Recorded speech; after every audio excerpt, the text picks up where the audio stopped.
Hello everyone and welcome to the Majestic. Terry Miller, the disc golf guy, out at Blue Ribbon Pines in East Bethel, Minnesota. Chase card action with Nikko Locastro, Jake Lauber, along with Minnesota's own Cale Leiviska. You looking at me, Cale? Yeah, you are. James Conrad, our USDGC reigning champion. We're here for the front half, and we couldn't do it without all of these supporters who stepped up at the last moment to say they wanted to support this video coverage, and if it weren't for them, you wouldn't be watching this. And same goes for Par Save and the drone previews. They graciously lent them to me. I got to get them back to them. So we're on hole number 1. Pretty straightforward here. This comes in as the 24th most difficult hole, so it's definitely one of the easier holes on the course. We're playing the slightly longer left pin, and as I mentioned, this is the chase card. Nikko Locastro starting things off. He starts at 9 under, as well as Jake. James Conrad sits at 8, and Cale at 7. I'm going to help you guys with some reading all day long. And Nikko with the signature flex shot. There's no one else in the game that does it the way he does. Under, Jake Lauber. Oh man, I already told you guys the score.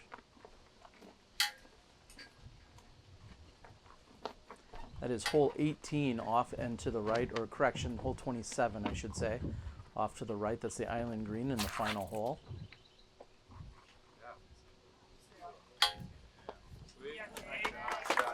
Pretty straightforward, Jake. One back from them at 8 under, James Conrad.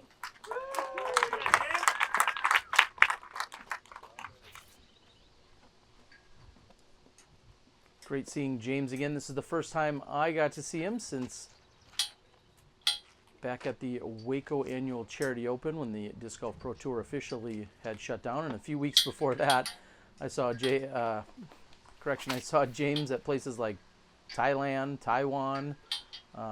We've already been halfway around the world this year. A little bit short. And sitting at -7, everybody give it up for your hometown bully, Cale Leiviska. Thank you. Minnesota pride, Cale Leiviska. Let me keep my man crush to a minimum here. Have fun, everybody. And we're going to head off, and 4 pretty good looking shots. Cale's going to be out. And now in. Good birdie to get things started.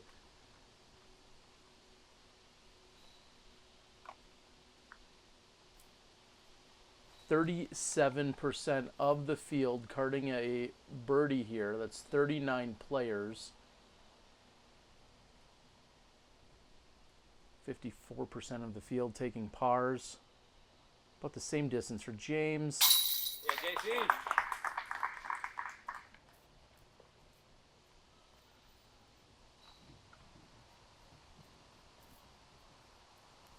Now, the number one difference between round 1 and round 2, well, besides 3 out of the 4 players here,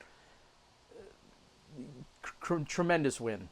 Just, it was almost negligible for most of the round on Saturday, and here on Sunday, although you're not seeing or hearing too much of it right now, there is a ton of wind, and it was constant pretty much throughout the entire day. In fact, the audio might be even a touch off throughout the entire 27-hole round. I put a little bit of a audio filter on it to try and actually calm the winds. In addition to the hardware I had out there, I used a little bit of software as well. So if your audio sounds just a touch off, that would be why I tried to put a filter on it so it wouldn't be so blaring throughout this entire round. And we're going to move over to hole 2. What a great start for those guys. A star frame. Hole number 2 coming in at 450 feet. The drone took this left side route, and if you throw a really good clean shot, I feel like that's the way to do it. However, if you come up to where the pin typically is, you may be able to take the right side route as well. Go over there. Nice line. I disagree. Yeah.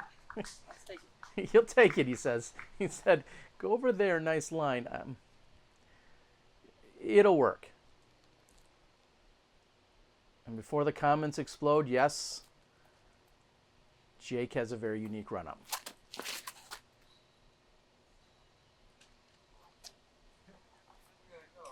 Oh, and that fights through.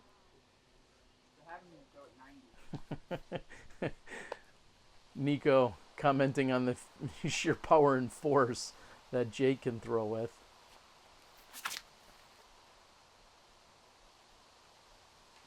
Conrad kind of following Nikko's route a little bit.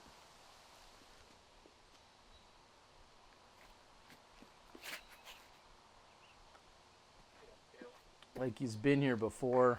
How it's done. Thanks, guys. Really great shot there by Cale. You'd love to probably be maybe 5 or 10 feet left of where he's landed. And this is what I was talking about, your routes. You see Cale there. He can go up the left side. Now, James was in a position where the left side wasn't really accessible to him, so he was playing it out to the right, which is where typically you'd see hole number 3's fairway. This is a combined hole from 2 to 3. And so Cale essentially parked what would be normally hole 2, and now he's got to throw to get over to hole 3's basket. Again, they're playing kind of a combined safari layout on this particular hole. Nikko's pinched on that left side. Gonna throw a flex, no surprise. Go! Beauty, man. Great shot by Nikko.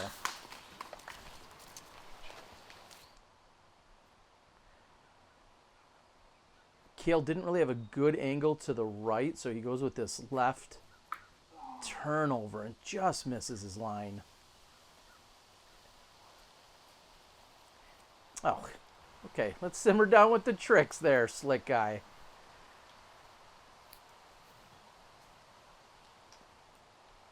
Yeah, had he missed that branch, well, had Jake missed that one, but had Cale missed that branch, I feel like he would have been right underneath the basket. Jake finding the tree directly in front of him.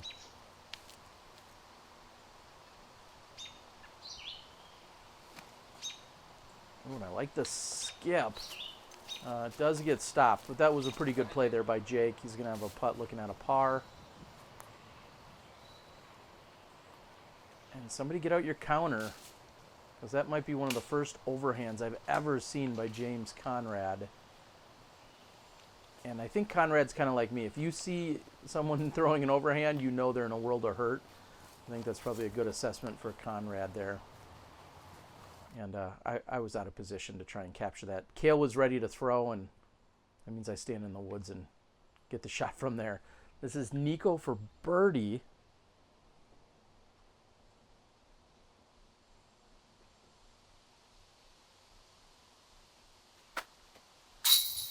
Yeah. Great putt by Locastro. Running that one down. Oh, don't leave him hanging. James has gone deep and past the pin here.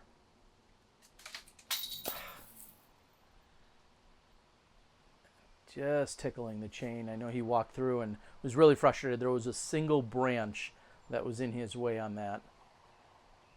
Jake's trying to save his par. This comes in as the 21st most difficult hole. 30% of the field carding birdies, so 32 players out of the 105.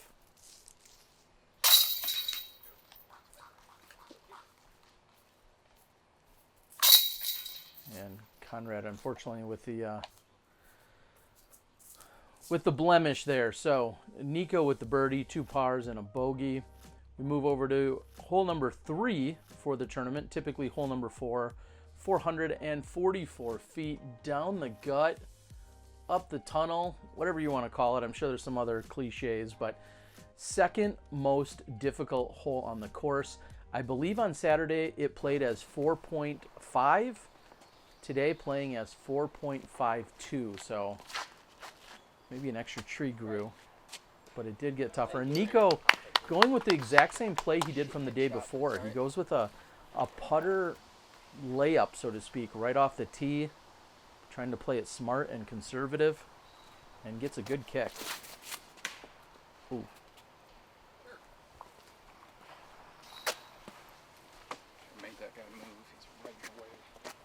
Jake finds an early tree, but gets, again, a great kick. I mean, you couldn't ask for a better kick, unlike Cale's there, which kick off to that left side. Now, there is OB, so a kick like that could carry you far enough to the left where they have an OB string that's on the other side of the tree line. Looks like Cale stayed safe of that.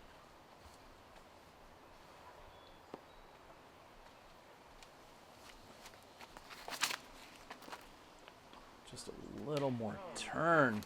Might be okay. Yeah, but something. That's not what he wanted, James said. I hear you, man. Oh.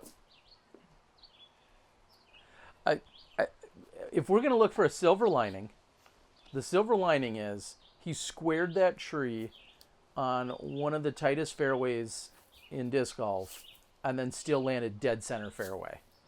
So just keeping that in perspective for a moment.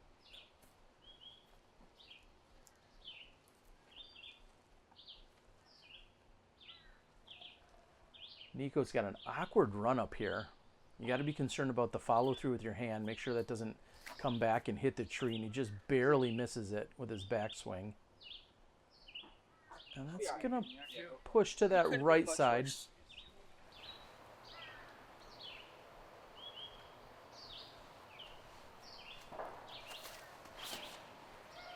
Ah, there it is. Great recovery shot there by Jake.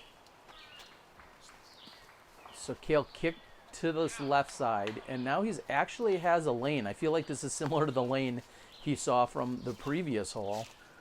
Straight ahead with a little turn from left to right. But he's got to worry about that OB on the left side. Trickled out over here. Right. As he said, it trickled out. All right. Again, get the counter out. Now we've got a forehand by James. Are you kidding? Oh, no. Just is going to flare skip. As he was saying, it was just about to flare skip up into the right, probably to get him really close to the pin. It hit one of the OB stakes and kept him left and out of bounds. So James' struggles continue here a little bit. Castro, great recovery. Cale was ready to go. Thanks, guys.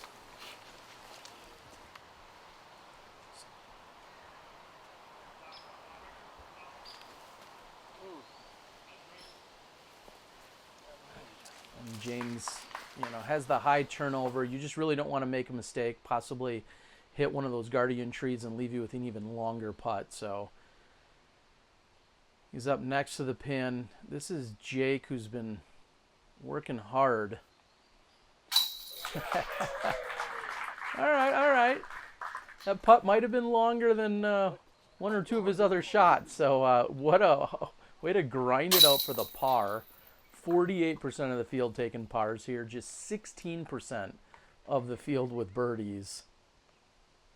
And I feel like Jake earned every bit of that par. And a couple of solid pars by the other two, and it looks like we're moving on to hole number 4. Again, this is a combined hole where they've actually combined two of the regular holes that you'd find out here on the course. And OB on the left side that you're about to fly over right there. The flyovers again provided by Par Save. So thank you guys so much. Also, thank you to Chasin' the Bees. Please go find him on Instagram.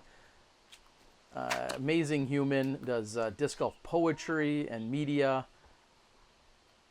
Please go check him out. Find it. Tell him the disc golf guy sent you. And thank you for the support, Mark. I appreciate it. Jake gets his wind up and delivery. And unfortunately squares up with that tree, but that looked like it was in a really good spot otherwise, other than that tree.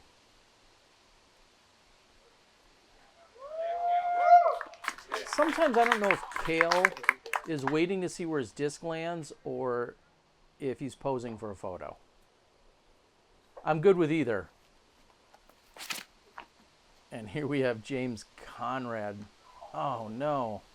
Ripping on that. It hits high left and then finds the OB line, which I honestly didn't even know existed until that moment, that there's OB on the left side that he's crossed. Nikko with a little patent pending standstill.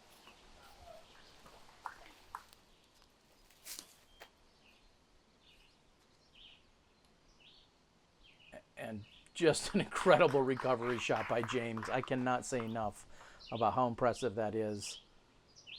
Staying clean for the majority of the flight there.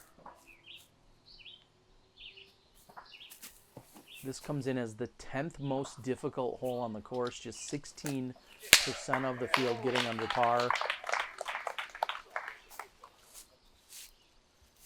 Jake with a great recovery. Cale's drifted a little longer than you'd like. He's kind of in the region where you'd like to land your tee shot. He would have liked to be a little bit shorter, actually, and that one stables up on him at the end. Have a long putt. And Nikko is just a few feet from where Cale was. Nikko throwing his third.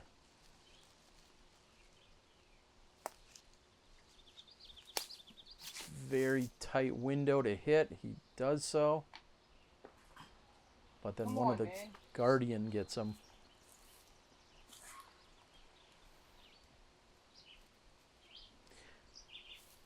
All right, James, I'm not picking on you, but this is now another overhand shot here by James. And the way he's executed these, you'd think he's practiced all of these all the time and throws them often, but we've seen 3 tough recovery shots by James, all executed very well.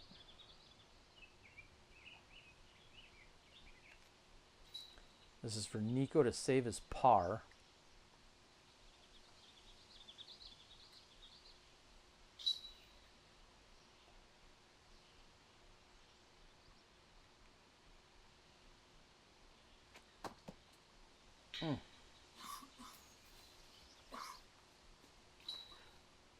And speaking of posing, I feel like right there, if somebody was at a different angle, that would have been for a really good senior portrait. Oh, bang, bang. Cale smooths it in, takes the lone birdie. Well, actually, I think Jake's got work to do. We'll see where Jake is.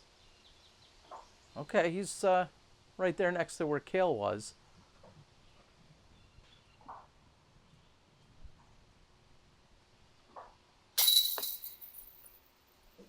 Okay, now it's officially the lone birdie. I'd seen so very little of Jake on this hole, I forgot that he was already sitting up there for the bird. And after the OB and the great recovery shots, James is going to stop the bleeding to just take the bogey there. Jake's got the easy par. And Nikko with the bogey himself. We're going to move on to the next one. Hole number 5. Through this gap, if you land right there on that drop zone, you're actually in really, really good position for your second shot. And then you have what would be considered pretty much a straight shot with a little bit of a finish. So if you threw 2 nearly identical shots that would go straight and just have the gentlest fade, that's how I would dissect this hole. You need them to go, well, if you do some math, what is that, about 310 per throw? Yeah, I like that. Let's see if he's blocked by those goalpost trees up there or not.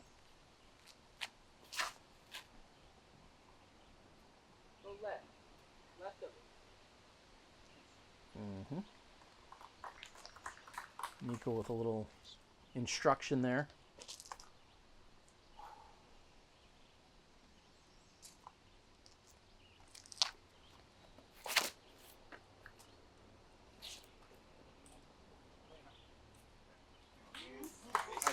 That's like a great shot. from what I can tell, it looks like we have 3 really good shots. Cale's shot was good only because he landed exactly where he did. You see this 4 feet to the left or to the right, and this would be a much more difficult approach, but instead it's to line that up. That's also fading just a bit. You want to go to the right of that tree that's directly in front of you. You want to just go to the right of that and kind of have it fall gently.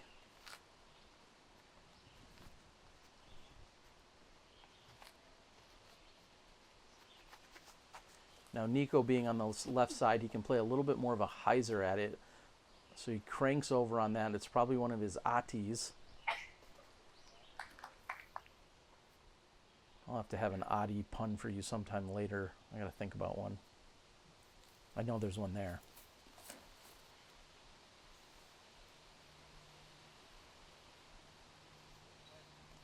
Jake, not enough on it.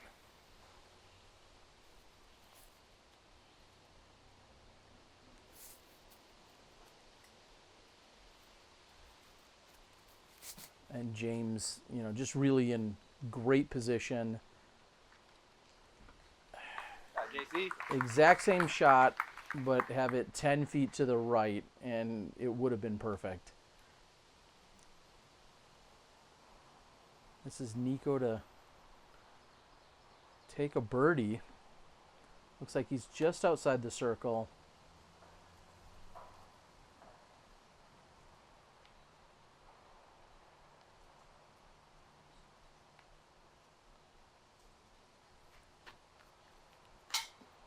Nikko, he gets the angle to get around the tree. That's the toughest part, but unfortunately just a little bit too much power off the top of the band. And now Jake is going to have the exact same distance, but I believe a very different look, and simply because he's not going to really be in a position to go out and around that tree from where he's at. So he's going to want a straight kind of laser putt at the basket, maybe even play an Anheuser if he's got it.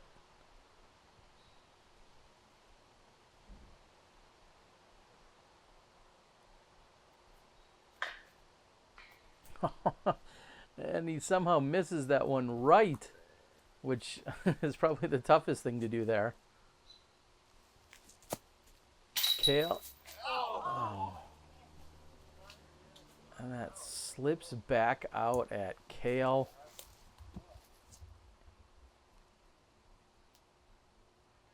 So James, our last hope at birdie here on hole number 5.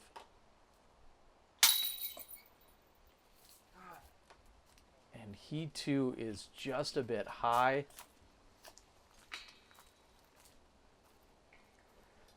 And as these guys tap out, huge thanks to Terrace LLC. If you've seen the Preserve website of Cale's new place, that is the work of the Terrace. I know he worked with Parsave on some of the videos that are playing there, but the web design done by him. So thank you, Bobby, over at Terrace. If you need anything, certainly reach out to him. I appreciate you reaching out to me and offering to support the video blog coverage of the weekend. That was very gracious of you. We move over to hole number 6. This is typically hole 8 during regular play, but 372 right up the middle. Again, you want to throw it dead straight and just have a little bit of fade at the end. And that seems to be fading a little early, but you're really just trying to go dead straight with it. This comes in as the 11th most difficult hole on the course.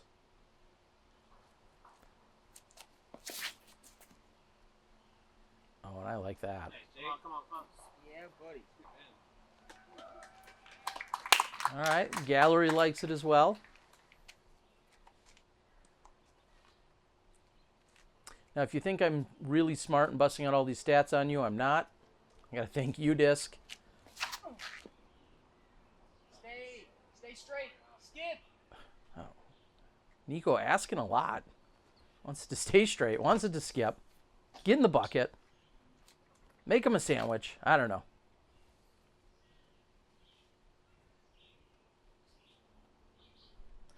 If James Conrad were a disc golf hole, I think he'd be the tunnel shot on hole 3.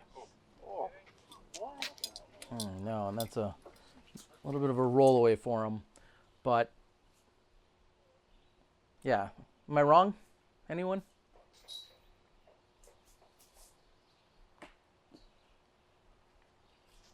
Cale doesn't quite navigate through there clean enough. There is a little bit of a lane that's on that left side. We saw it in round 1. Nikko still is in position, although the leaves above him have to be either mentally or physically annoying him a little bit, I would think.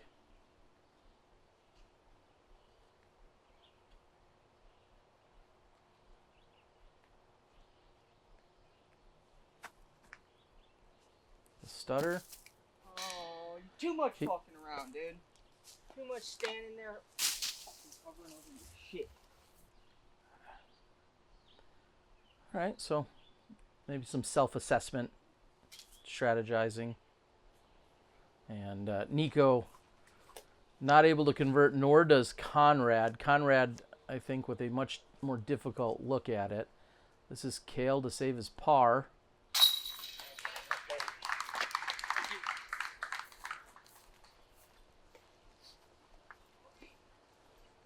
Shout out for the Kobe basket. Yes, this is, I know some were asking if it was Minnesota Vikings related, but this basket and hole 24 both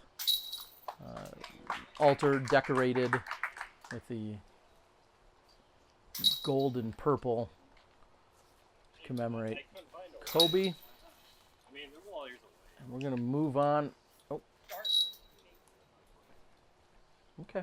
We're going to move on to the shortest hole on the course, hole number 7. This feels like a must get. It is, in fact, the easiest hole statistically, coming in at 2.54. We saw a jump putt, and then, well, we saw 3 people hit the first tree on the left during that first round, and I'm hoping we're going to get a little adjustment from there. Jake lines up the forehand. Goes to the left of the tree, but it skips out the backside. And we get confirmation that is, in fact, out of bounds.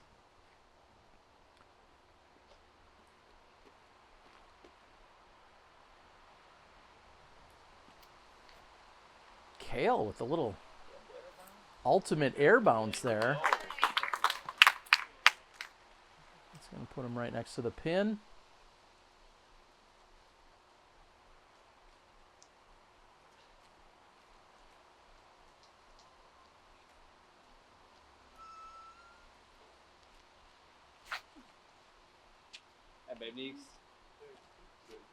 And Nikko skipping right past the pin. I believe that's his sinus.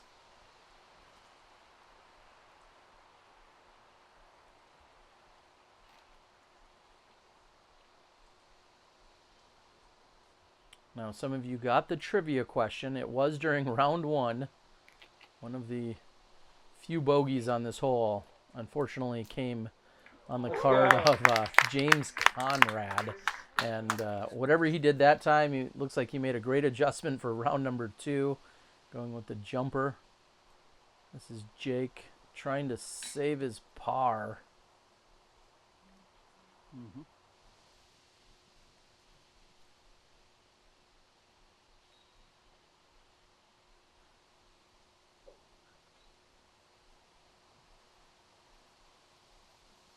Off in the distance, directly behind that basket, is actually hole 26, the beautiful 3-tiered mound placement that you see on hole 26. So just to give you guys a little perspective of the course, how it circles back and plays around, directly behind, like I said, is hole 26 up there. And I can give any other topography or geographical notes when we have an intermission like that. Nikko, birdie. Cale steps up with a birdie. Jake, unfortunately, going the other way with the bogey. And James negates his bogey from first round, taking the birdie. And we move over to the second shortest hole on the course, coming in at just 165 feet. Plays, well, down to the right. And there's where you see the cone for the short pin.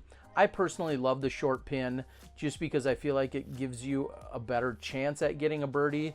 I understand that we're trying to make it as tough as possible at 165, but this line is so tough to execute, and it's a good looking shot by Cale. It ends up hitting and going off to the left. Now I'm not going to spoil it entirely, but just 2% of the field birdies this hole, I believe, during the second day. And out of 100 players, 100 plus players, that kind of backs up the numbers that it's just a really, really difficult pin to access at only 165 feet. I think seeing it in the short pin still gives people an opportunity to bogey it. Maybe I just like short holes. All right. I busted myself out. James in the rough off to the left, at least 50, maybe 55 feet away. And let me just say also from a quick cameraman perspective, following a shot that kind of takes that line with those trees, if you can follow it well, it's really gratifying. And I think it looks cool.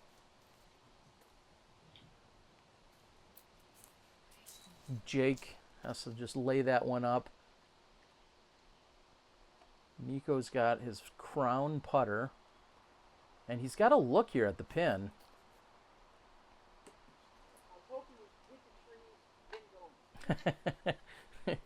He was hoping to hit the tree and then go. And I think you got to call that ahead of time, though, Nikko. That's the only problem.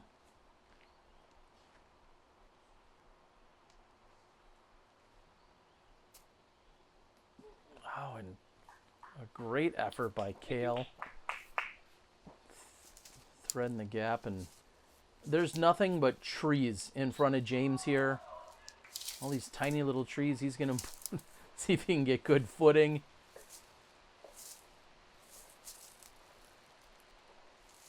He lunges for it. Oh, yeah.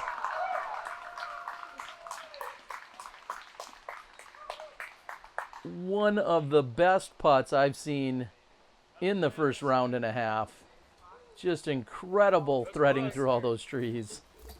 Yeah, right where your head's at. You're through there. Everyone else is in disbelief, and Nikko steps up. All right, so there you have it. He's part of the 2%. James Conrad with a birdie there. Him and Anthony Erickson, the only two competitors in the field to birdie that hole during round number 2. Move over to hole number 9. Nice tunnel shot. If you play it to the bend right about here, maybe here would be great.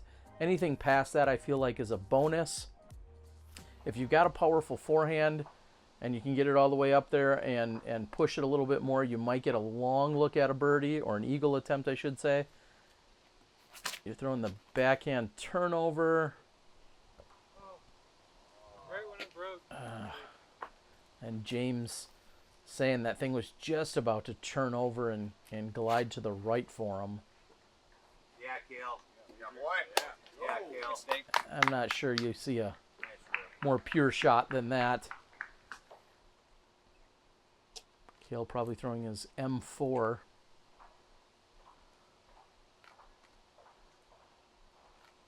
And like Saturday, we hear plenty of action over at the nearby gun range. At least that's what I hope it is.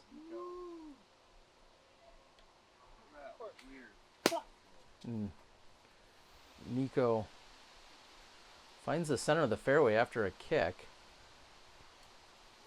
And this is a tee shot Jake can just feast on if he can pipe this one down there.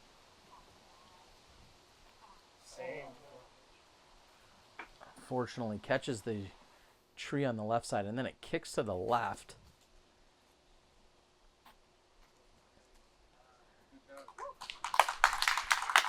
James playing a little defense there, just trying to get it out, get himself in position Maybe a long look at birdie, but at least being able to get up and down and saving the par. And Nikko had a really good angle on that as well, but just a little bit high, and the tree knocked it straight down.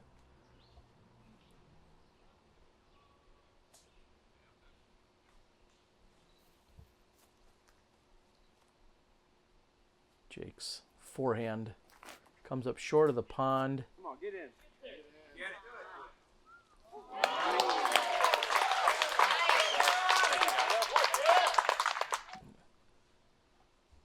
Understandably, the crowd loves the approach shot there by Cale. Nikko putting himself right there for the par. I don't want to sound unimpressed here. These guys are just doing everything they can to get up and down and walk away with their pars. This is just a hole that if you're out of position off of your tee shot, you're likely not getting the birdie.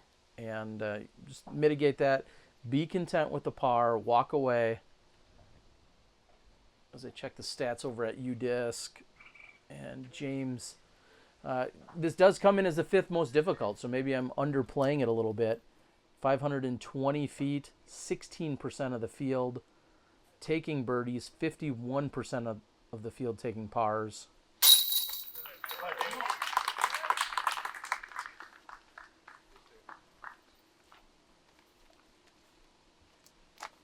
James caddy and significant other Jordan going with the pro move. I think she probably went over to the shack right about then to put in her order for cheese curds. And that's exactly what everybody should be doing when you come up on this hole. Get your order in, so in a few holes you come back, they're going to be ready to go. All right, guys, we're going to move over to hole number 10. 325 feet, slightly uphill, then plays to an elevated pin. We see a lot of people take the hyzer out as opposed to where the drone is going, which would be kind of a left to right, either a turnover or a forehand shot. Most people seem to opt for the righty backhand gentle hyzer route. We'll see where... and it did look like Cale, had he missed that and it had a chance to turn over, he would be going up that left side. Just seemed like that was not a popular play on round number 1.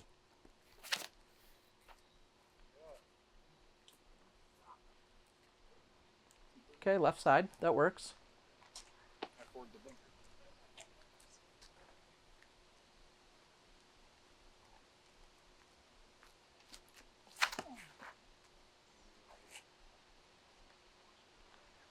Nikko trying to force over on that right side, play the flex like we usually see him do, and he just really forced it over too much to the right. And Jake, again, this one surprises me. With how good Jake is at forehands, I'm surprised he's not going with the forehand up that left side gap.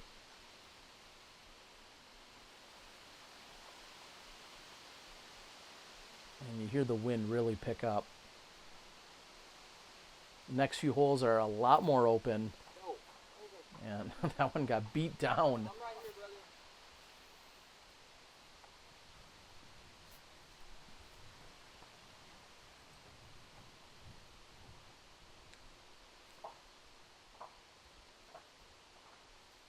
Solid approach for Nikko, as this comes in as the 12th most difficult hole on the course, averaging 3.2. Which I'll admit I'm somewhat surprised by.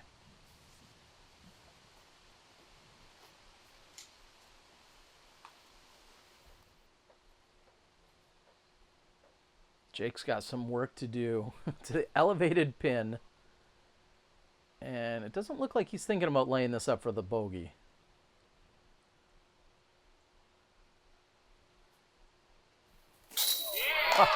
Oh!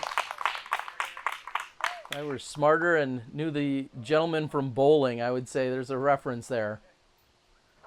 The sideways stance, fist pump. Love it. That's a hard way to get your par.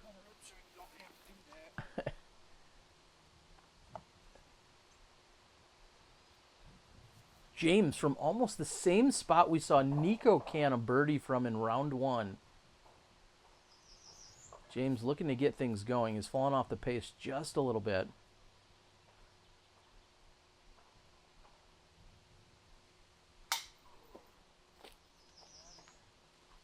Too much power.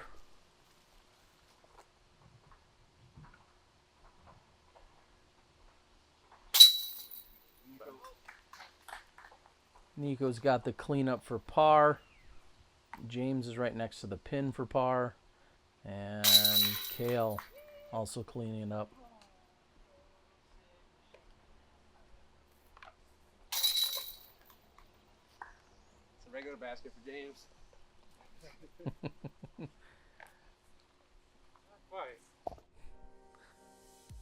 Moving over to hole number 11. You are inbounds while you walk down this pathway. So if you land on somehow on the pathway, you've thrown a terrible shot, but you're inbounds. Then it opens up to this area, and then there's OB that completely surrounds the basket. So you just really need to be clean coming down this tunnel. Oh, and Cale pulled that wide, kicking himself into the OB area. You move directly to the drop zone on the OB shot here. And even with a filter, audio filter on the video here, you still hear that wind just ripping.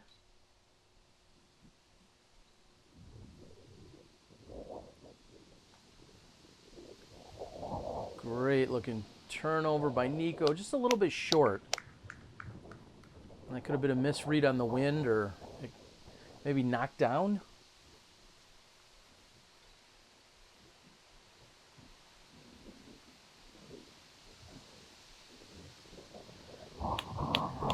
Good shot there by Jake. I'm standing about 3 feet behind the OB line. Up near the basket. Here's Cale from the drop zone. I can't imagine, I know this course has been in for nearly 15 years, but I can't imagine Cale has either thrown from there or practices that drop zone shot all too often. I'm guessing he's been there once or twice in his life, but probably not too often. Nikko's lining up from what looks to be just outside the circle.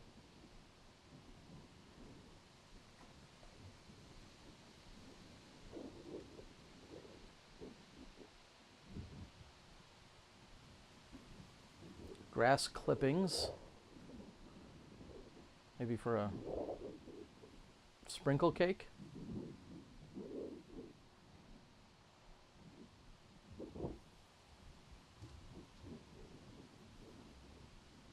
And Nikko really just decides to take the element of OB out of it, pitching it right under the pin. A conservative and smart play there by Locastro.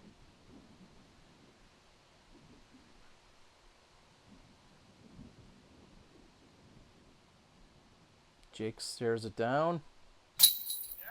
Oh, yeah. Now back-to-back great putts. You got to think he's got a little momentum. As he ripping that one out of there. Huge putts on both 10 and then 11. Not quite the distance, but certainly every bit of the challenge. And James also hitting Nikko suggested that maybe James got a little lull in the wind there. And to James' credit, he stepped up and canned it.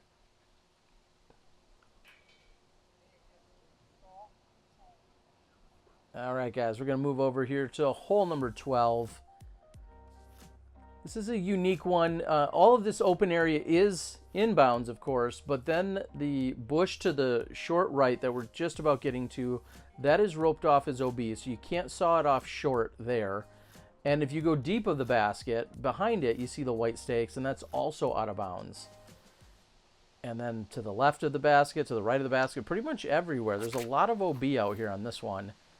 And James goes with the turnover putter, I believe. Just an incredible shot, playing that really stiff left to right wind, getting his putter to stand up, hanging it out wide enough so that it's got room to work itself back. That is a highly underrated shot and so skillful. That's... he could have done without the rollout. Backspin left over after hitting 2 trees. Not understanding the physics of that one.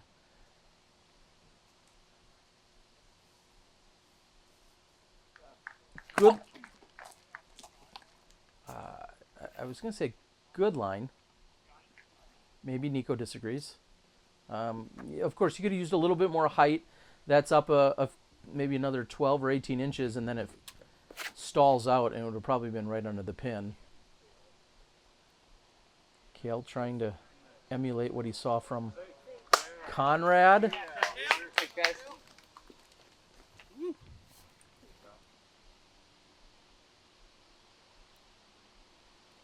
We saw Nikko can a huge putt here on the opening round,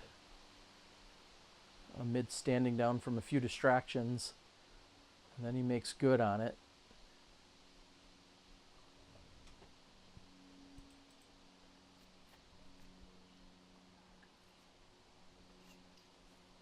That one, however, just a bit short, as this comes in as the 6th most difficult hole on the course, averaging 3.34. 16% of our field taking birdies.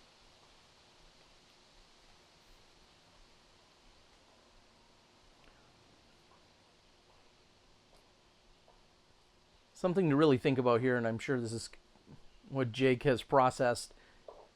You want to give this a good run, but if you're too aggressive with it and you go deep by 10 or 12 feet, you could find yourself out of bounds. And so it's easy to be tentative as you're lining this putt up. Cale much closer.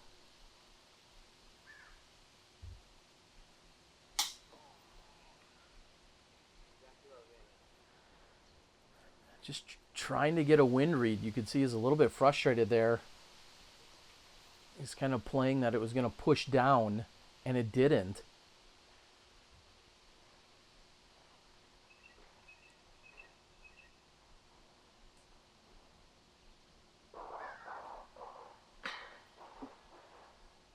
And thankfully that sits down, although James frustrated that he misses that one.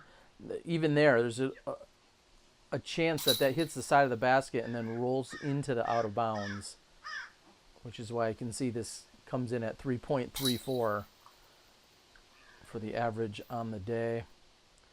Unfortunately, we're not going to see any birdies here. We're going to move over to hole number 13 in just a moment. I want to thank Billy, who helped also provide some photos for the thumbnails that you saw. We had Wade, Alex, Lance, number of others all get in on supporting the coverage, along with Blue Ribbon Pines, Angie, Ray. Appreciate it, each and every one of you guys. Hole 13 is a huge hyzer, 425 feet. There's the short pin that we're going over.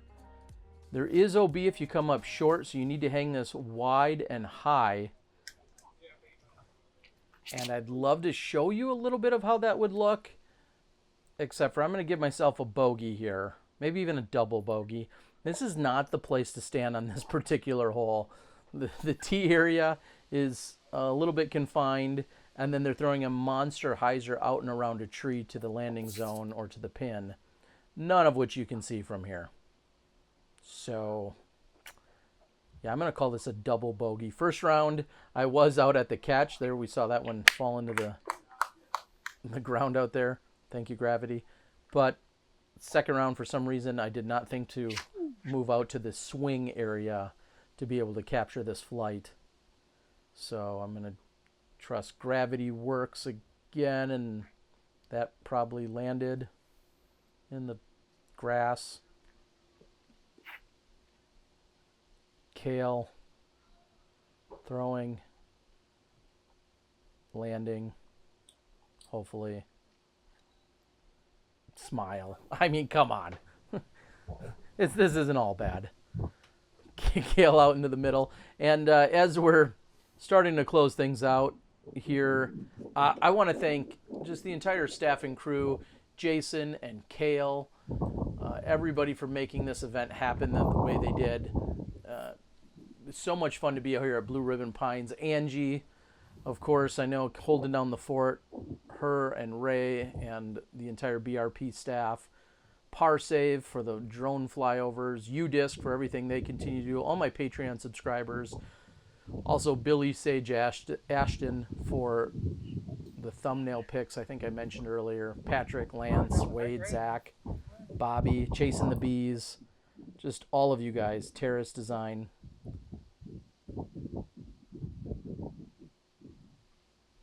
Nikko has kind of that low ceiling to deal with. All